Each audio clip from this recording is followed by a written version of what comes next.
40 rokov čakali Petržalčania na mestskú kolejovú dráhu. Tento sen sa splnil 27. júla 2025, kedy sa prvýkrát cestujúci odviezli až na koniec Petržalky na zastávku Južné mesto.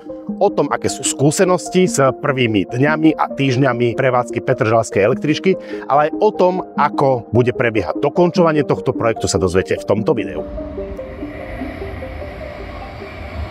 Hosťom môjho dnešného videa je viceprimátorka hlavného mesta Tatiana Kratochvílová. Dalo by sa povedať, že tá najpovolanejšia, pretože mala na starosti práve projekt Petržalskej električky. Ďakujem veľmi pekne, že ste prijali pozvanie. Ja ďakujem za pozvanie. Tak začneme hneď od začiatku, teda skúsme si zhrnúť, že čo sa vlastne zmenilo v rámci druhej etapy. No, zmenilo sa to, že Petržalčania môžu cestovať až na koniec Petržalky. Pribudlo 7 nových zastávok a myslím si, že za ten prvý týždeň prevádzky električky môžeme povedať, že Petržalčania postupne spoznávajú cestovanie električkou, ale na naše prekvapenie je to celkom intenzívne. Ja som dosť intenzívne mapoval tú stavbu, dalo by sa povedať od jej úplne začiatku. Čo ma najviac potešilo, ale z tých dronových záberov to vidieť, je to okolie. Že nie je to len električka a koľaj, ale naozaj, že veľké územie, ktoré je krásne spravené. Skúsme sa ešte vrátiť k tomu, že vy keď ste ten projekt zdedili a bol nejak na stole v nejakej podobe, že čo všetko ste museli v ňom zmeniť, aby to vyzeralo takto pekne, ako to dnes vyzerá? No, do určitej miery aj zmeniť, ale už aj pri príprave tejto druhej etapy sa pristupovalo k tomu projektu trošku inak. Bol spracovaný aj design manuál, čo je teda vidieť aj na tom, že teda nepoužíva sa tu hociaká dlážba napríklad, alebo typy osvetlenia. Takisto prístrežky, ktoré sú ešte vo fáze výstavby, majú iný tvar, ako sú Bratislavčania zvyknutí. Čiže toto sa zmenilo. A čo sa zmenilo, je aj komfort alebo aj bezpečnosť tých ľudí, ktorí teda využívajú mestskú hromadnú dopravu. Široké chodníky, prístupy na zastávky, bezbariérovosť, osvetlenie, napríklad cyklotráss chodníkov. To je teraz už štandardnou výbavou tohoto projektu. A veľmi veľa zelenia, to treba povedať. A veľmi veľa zelenia, áno, to je ďalšia vec.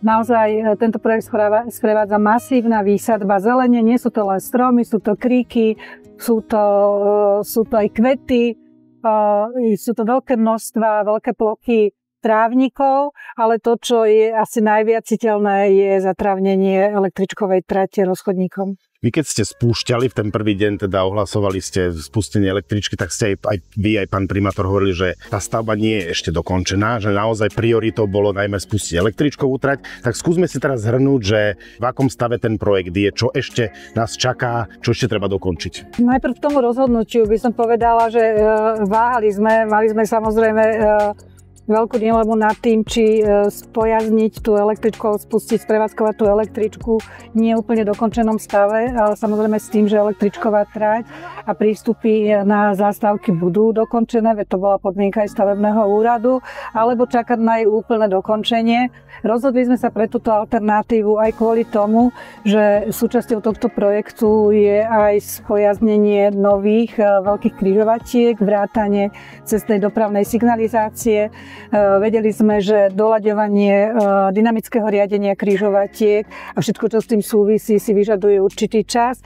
A preto sme sa rozhodli, keď sme vedeli, že teda dostaneme zelenú od stavebného úradu, že električku spustíme ešte cez prázdniny a vlastne vtedy, keď je aj menej intenzívna doprava, aj verejná osobná doprava, aj individuálna doprava, doladíme tieto veci, čo sa týkajú riadenia. Takže to je k tomu rozhodnutiu. No a to, čo treba dokončiť, tak toho je ešte teda viac. Súvisí to aj s výbavou nástupisk, teda nemáme ešte dokončené prístrežky. Práve tento týždeň začali finalizovať. Do už montovaných kostier tých prístrežkov sa idú montovať boxy, kde bude vlastne inštalované potom vybavenie tých prístrežkov a samozrejme aj tie bočné steny. Nemáme dokončenú križovatku Kutlíková-Pajštunská, Jantárová. To súvisí s tým, že nastali určité komplikácie pri realizácii mostného prepojenia cez chorvátske rameno. Potom nám ešte chýbajú rampy na konečnej zastávke Južné mesto. Nemáme dokončenú takisto halu dennej kontroly, kde budú odstavované električky.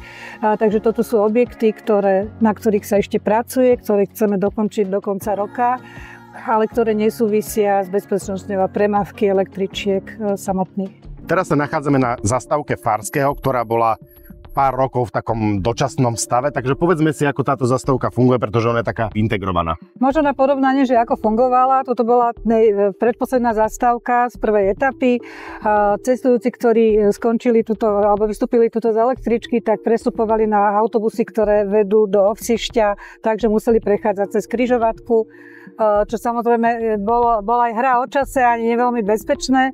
Momentálne je to vyriešené tak, že je tu vlastne táto komunikácia paralelná, na ktorej je konečná zastávka týchto autobusov, tu ľudia vystúpia, vlastne na jednej hrane môžu nastúpiť do električky, alebo opačne, hej, že vystúpia z električky a na druhej strane v smere do Petržalky na tom nástupišti je zase v blízkosti zastávka autobusu, čiže dá sa povedať, že cestujúci prestupujú oveľa komfortnejšie, rýchlejšie, pohodlnejšie, ale zásadne bezpečnejšie. Čiže toto bola 84, ktorú sme pred chvíľočkou videli. Ona prichádza odkiaľ? Prichádza z Ovsišťa, tuto je vlastne ten prestupový bod a ona pokračuje ďalej v smere na most SMP do Dubravky. Táto 84 ide, ale ľudia, ktorí potrebujú prestúpiť na električku, ktorá vedie do centra mesta, vlastne prestúpia toto na jednej hrane.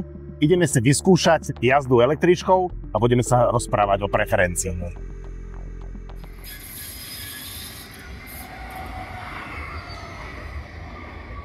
Keď sme sa boli viesť prvé dni, tak sme videli, že tie električky na križovatkách stoja, čakajú, kým prejdú autá. Prešlo niekoľko dní, už dalo by sa povedať, že 2 týždne. Aká je teraz aktuálne situácia? Okrem 2 križovatiek máme už na všetkých križovatkách inštalovanú dynamiku. To znamená, že električky, tak ako sme videli aj teraz, že hneď po tom, ako sme vystúpili a zatvorili sa dvere, skočilo električke voľno. Takže kolegovia priebežne pracujú na tom, aby bola nainštalovaná dynamika, ale samozrejme sa ešte doľaďujú časy, optimalizuje sa to. Môžem povedať, že na tom pracujú kolegovia, ktorí zabezpečujú signalizáciu pre Bratislavu vo spoločnosti Unex, samozrejme naši kolegovia aj s kolegami dopravných podnikov, z dopravného podniku, pretože to súvisí aj s tým, že sa nahrávajú teda tie určité dáta aj priamo do električiek.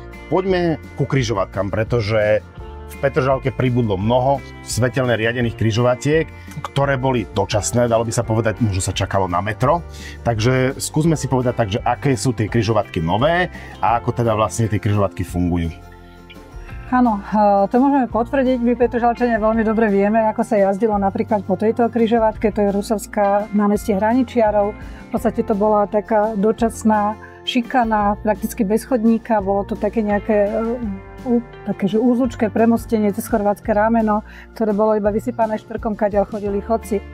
To všetko sa zmenilo. Máme tu veľmi kvalitnú križovatku s dostatočným priestorom aj pre vozidlá. Všade máme cyklistickú dopravu riešenú, široké chodníky, signalizáciu sme si hovorili, zastávkové priestory, osvetlenie, lenže mnohé z týchto dopravných častí celého tohoto koridoru ani nemali verejné osvetlenie, naozaj boli podnímané dlhé roky ako dočasné. Takže nielen z hľadiska toho, že je to cestná dopravná signalizácia, ale aj osvetlenie, bezbariérovosť, široké chodníky, je pre všetkých účastníkov cestnej premávky sa tieto križovatky stali bezpečnými. Toto je moja najobľúbenejšia zastávka, pretože je tak krásne zelená, je uprostred územia, ktoré bolo akýmsi prirodzeným parkom. Ale čo ma zaujíma, teda máme tu cyklotrasu, tak ako sme ju spomínali, je segregovaná, komfortná, avšak dosť často ju využívajú chodci. Takže čo s ním, že zostanú tu, alebo budete to nejak riešiť? Riešenie bude ťažké, lebo od okamihu, kedy bola dokončená táto cyklotrasa, ktorá je, tak ako som hovorila, takisto osvetlená, čiže využívaná aj vo večerných hodinách, čo je veľmi dôležité, pretože ako povedať, ju začali využívať aj chodci. Pre chodcov sa stala veľmi príjemným korzom. Treba povedať, že tá cyklotrasa je aj dosť široká, že nie je to naozaj to minimum 2,5 metra, ale že je širšia, takže ja z mojej skúsenosti môžem povedať, že vieme sa tu obísť. Je to o tolerancii, takže naozaj čas ukáže, či bude potrebný nejaký ten paralelný chodník.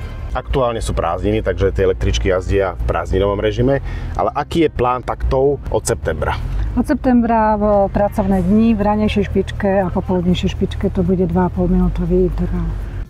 Jedna z vecí, ktorú si aj cestujúce Petržalčania obľúbili, je tento krásny rozchodník, ktorý tam kvitne aj na žlto, ale aj bielými kvetmi.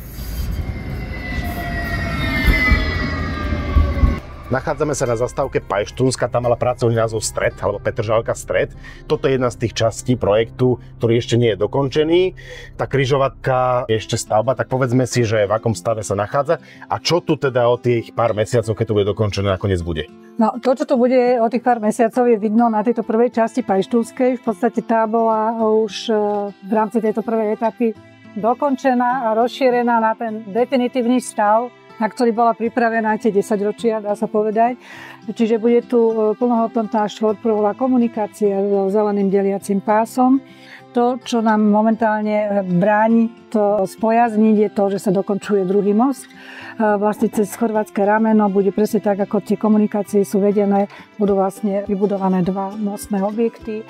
Tie je potrebné dokončiť, potom sa prepojí Pajštúnska s Kotlíkovou ulicou. To, čo ma mimoriadne teší, je to, že kvôli tomu, že máme všetky prístupy na električku, aj všetky tie chodníky a paralelnú komunikáciu cyklistickú, jak je vybudovaná, tak ju využívajú obyvatelia, ktorí majú problém s chôdzou, čiže ktorí sú odkázaní na vozík alebo na iné takéto pomocné zariadenia a skutočne aj pri rozhovore s nimi počujem práve to, že vďaka týmto komunikáciám, ktoré boli v súvislosti s električkou vybudované, sa oni teraz môžu pohybovať bez problémov v týchto častiach Petržalky, čo predtým nebolo možné.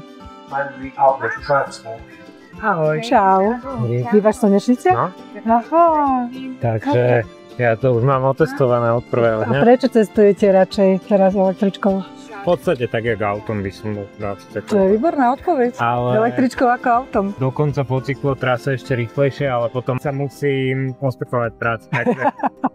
No ako to začalo, tak vlastne tu fakt ľudia prúdili, takže sme sa museli vyhýbať, ako to bolo neuveriteľné a od prvého dňa, že brutálne využívané, strašne veľa ľudí. A ja som rozmýšľala prečo a ja rozmýšľam, ty by to potvrď prosím ťa, alebo vyvrať, že či to nesúvisí s tým, že tie slnečnice vlastne boli vždy odrezané, že to je len tá Panonská cesta bez chodníkov, široká pre autá, autobusy, jeden priechod pre chodcov jediný a že týmto sa akoby otvorila nová cesta pre týchto ľudí, ale aj z tejto Labutej ulice. Áno, my sme vlastne boli prekvapení, že zrazu aj že celé Slnečnice akoby ožili, lebo odkedy je spustená električka, tak to úplne, že začal prúdiť ľudia a že strašne veľa ľudí tu stretávame a ten chodník, akože však je provizorný, ale je fakt, že úzky a že sa tam naozaj musíme vyhýbať až sem tam. No a to je to, čo tá električka prináša okrem toho, že teda rýchle cestovanie, ekologické a dá sa povedať, že najspoľahlivejšie, lebo však my ideme po segregovanej trati,